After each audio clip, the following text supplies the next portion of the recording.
जय श्री कृष्णा। सबको राधे राधे। आज हम सुनेंगे रमा एकादशी व्रत की कथा।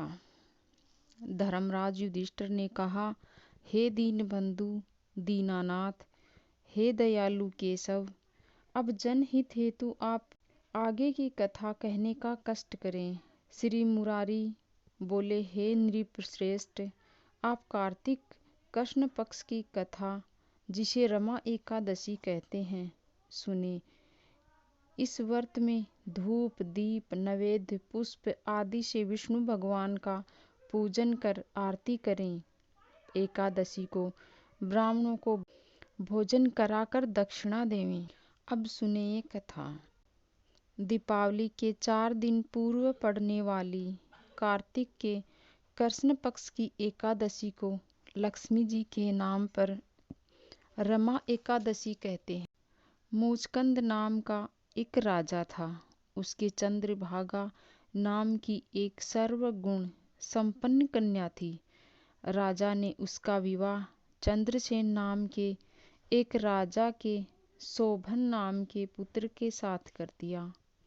एक समय शोभन अपने ससुर के घर आया हुआ था।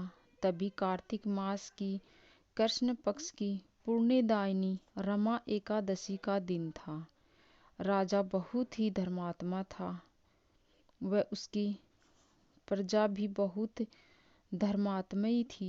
एक दिन सभी निराहार रहकर रमा एकादशी का व्रत व रात्रि जागरण करते थे। यह जानकर शोभन अत्यंत व्याकुल हो गया कि उसने कभी व्रत किया नहीं।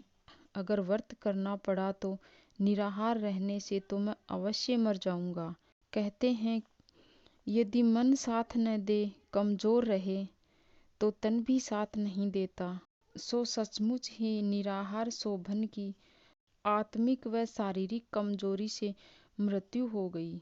शोभन के पिता चंद्रसेन ने अपने पुत्र के शव को अपने नगर में ले जाकर भाई बंधुओं को साथ लेकर दाह संस्कार किया। रमा एकादशी के व्रत के प्रभाव से विष्णु भगवान ने शोभन को दिव्य देह देकर उत्तरांचल पर्वत पर एक दिव्य नगर का राजा बना दिया।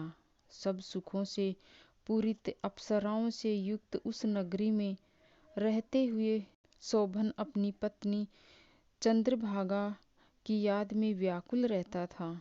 संयोग से सोम शर्मा नाम का मुचुकंद नगर का रहने वाला एक ब्राह्मण उधर आ निकला। राजा शोभन की दिव्य देह और दिव्य नगर को देखकर बहुत चकित हो गया।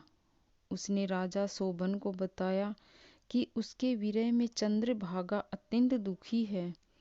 शोभन ने कहा, उसके बिना मैं भी अत्यंत व्यथित हूँ।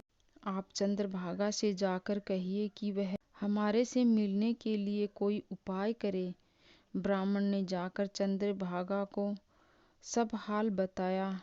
तब वह ऋषि वामदेव के आश्रम में जाकर नतमस्तक हो ऋषि को प्रणाम कर आसन पर बैठ गए।